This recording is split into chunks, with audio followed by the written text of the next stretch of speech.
In money matters, the rand is slightly stronger at the start of a week containing several important local and global economic data releases that could move markets. Trader and founder of Herenya Capital Advisors, Petri Redelinghuys, joins us now for the latest market moves. Petri, thank you very much for your time on this Monday. The rand seems to be trading slightly firmer, but still rather close to that 19 rand to the dollar mark. What's driving sentiment? What's the time? Good afternoon. Thank you for having me. So yeah, we're hearing some noise from China where they're talking about potentially cutting interest rates to start stimulating the economy on that side. So that would be a very good move. We've seen the interest rate cycle really tightening quite a bit over the last time, with interest rates continuously rising. So once we start seeing interest rates coming down, I think we'll probably be in a slightly better space. Now, there's two schools of thought here. One, we know that historically, whenever the US Fed, for example, has ended a hiking cycle and has started easing interest rates, that tends to lead to an economic bear market and or a recession, right? Now, so all this talk of a soft landing, as the saying goes, but that historically has never happened, right? Once the interest rate hiking cycle ends, a recession follows. So it's interesting to see that analysts are starting to expect China to start lowering interest rates and stimulating the economy. Now, we've seen them, they kind of have done this in the past. They use monetary policy slightly differently in the sense that, they tend to manipulate reserve requirements, so the essentially reserve deposits that banks need to have with the central bank in China can be either, increased or decreased. And this has the sort of knock-on effect to either increase or decrease money supply or banks' willingness to lend. So if they just go for a straight rate cut, that would be quite bullish for commodities, I think. And I think we, as emerging markets, would be well positioned to take advantage of that. However, I don't know how this is going to look for sort of the European and the US economies. I think that they may be in a little bit of trouble. However, for us, at least here at the southern tip of Africa, I think it's probably going to be a good move. So the rand, on the back of that, I would imagine would continue to strengthen as demand for our commodities continues to increase on the back of stimulus from China. This has not happened yet, though. So this is just kind of the expectation at this stage, and we'll see how it goes. Okay. Altron has published results for the 6 months ended 31 August 2023. How did the firm fare in the period under review? So they've actually done fairly all right. I mean, that's not a company that I follow that closely, to be honest. But, revenue in most metrics is up. They have discontinued some operations. So there's two different sort of measures of how they've done. If you look at the revenue, excluding the discontinued operations, it's up quite strongly. I think most sort of segments is up somewhere around 8 to 13%. And the share price really responding very well to that. It's up something like 9% today. And I think that goes to show that in a really downbeat environment, when companies report good news, there's another company that reported relatively good news, Harmony Gold, the market responds very strongly by rewarding their share price. I think investors in South African markets, at least, are sort of desperate for any kind of good news. It's been a really tough time.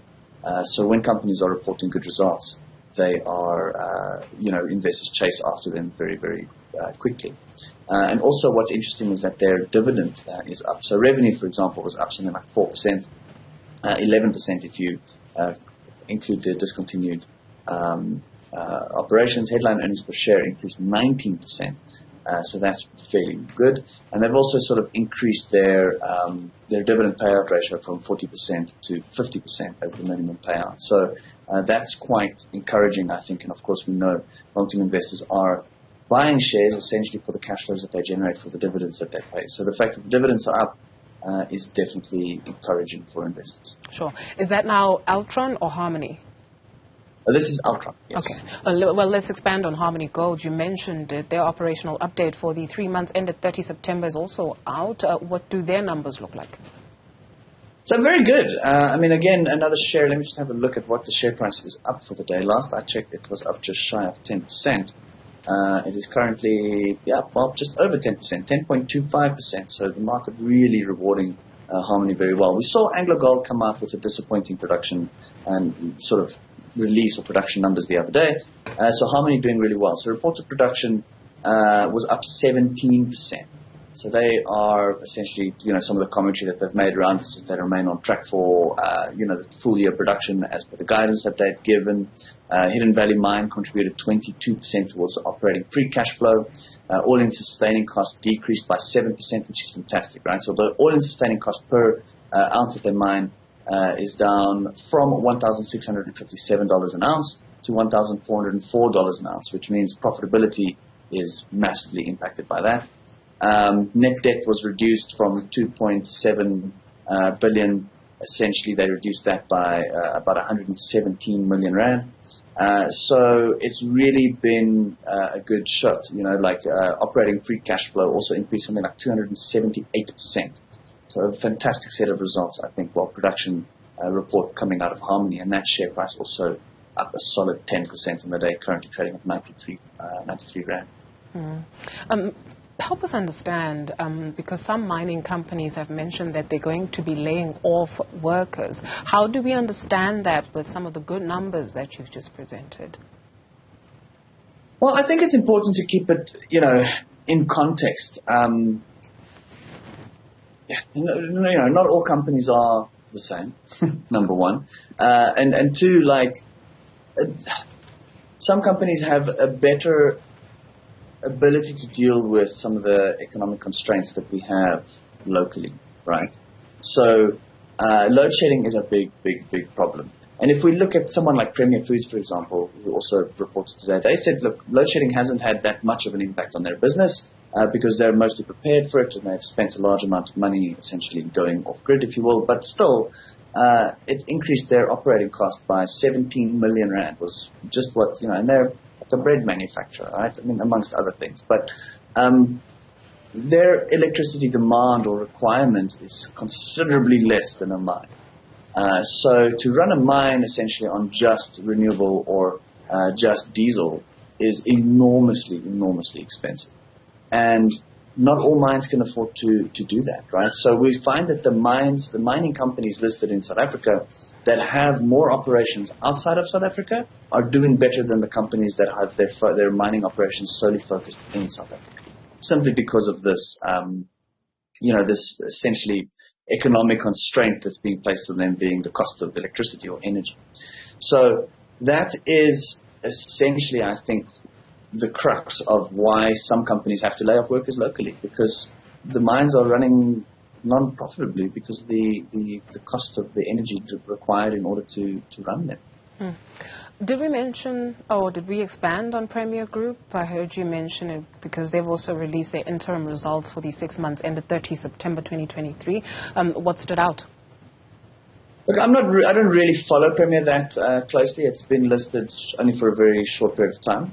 But in general, the standout things here: revenue increased by something like 7%, earnings, EBITDA, if you want to call it that, which is earnings before interest, tax, amortization, depreciation, all the rest. So I'm not going to go into the acronym too deeply, but that increased by something like 23.9% to 1 billion rand. EPS is up by only 0.3. They've managed to pay down debt, but they did a bit of part of the reason they listed is to raise some capital to pay down debt, which they've managed to do. So all in all, it looks really nice. Normalized HEPS increased by 25%.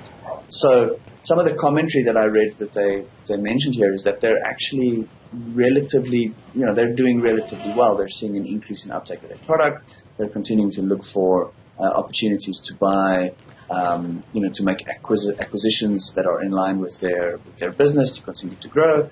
And they're doing relatively well. Unfortunately, it's not one of the most liquid stocks in the world. It's done less than 20 total trades, traded 1,000 shares for the whole day. So it's not very liquid, right? But it's currently trading, 60 rand 50 cents, which I think is around or slightly above the listing price that it listed. So I think probably a long-term value play for the more patient investor. However, be very careful. You can't buy enormous amounts of the stuff in one go. It might take you a number of days to build a decent-sized position and stuff. Sure. So we spoke, or rather you explained the glowing numbers where Harmony is concerned, right? So the language is no longer nationalization. The language is now beneficiation, so if you listen to political speak. And so what does that mean? Because how are we set up in terms of agreements with some of the mining companies where now the political speak is we shouldn't be exporting raw material, we should be exporting finished products where this beneficiation is concerned. In a country like South Africa, what has disallowed that in order to understand what would allow it? Look, I think that's a great idea, and I agree. A large part of the stuff, like let's say, for example, iron ore. We mine a massive amount of iron ore, and we send it off all to China, where it gets smelted, and then we buy steel back, right? Or iron, cast iron back. We could be making that here.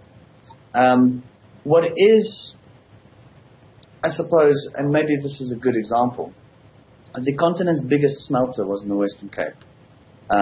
Which eventually had to be shut down because there wasn't enough electricity to run. So it's an enormous amount of energy necessary to melt rock and separate the iron from it, right? Basically. So there is, I don't want to really spell it out, but we have these types of problems that prevent us from beneficiating the minerals that we mine in our own borders. I think that if these problems can be solved, I absolutely agree that we should be beneficiating the products. For example, a good example of beneficiation. Gold is essentially mined and refined into bricks, and we then sell those bricks or ingots to whoever wants to buy them, who then in turn turn them into jewelry and or computer components, whatever the case. So that process of turning it from the gold brick into the gold watch, that's beneficiation. Or the process of turning it from, iron ore into, iron sheets, that's beneficiation. And then from there, that moves, the iron sheets then move to the vehicle manufacturing factories, which then turn into cars, right? So a lot of that supply chain is outside of South Africa. So we're exporting raw materials, we're exporting chrome sand, we're exporting iron ore, we're exporting all these things that we could actually be processing and beneficiating here, and rather than exporting chrome sand, we can be exporting chrome. Rather than exporting iron ore, we could be exporting iron. So I think that is probably a very good way for us to, number one, stimulate economic activity, number two, create an enormous amount of jobs. But there are challenges. For example, and I know that this is the oldest story in the book by now, but we need a proper, solid supply of electricity in order to be able to do that. Unfortunately, I do beg your pardon, Petri, and I'm so sorry because it's such a loaded question, but we are desperately out of time. So maybe we could finish up another day because it's still one to be had given that the current discourse, beneficiation. So thank you very much for helping us understand some of the constraints and what it would take to make it a reality. Petri Redelinghuys is trader and founder of Herenya Capital Advisors.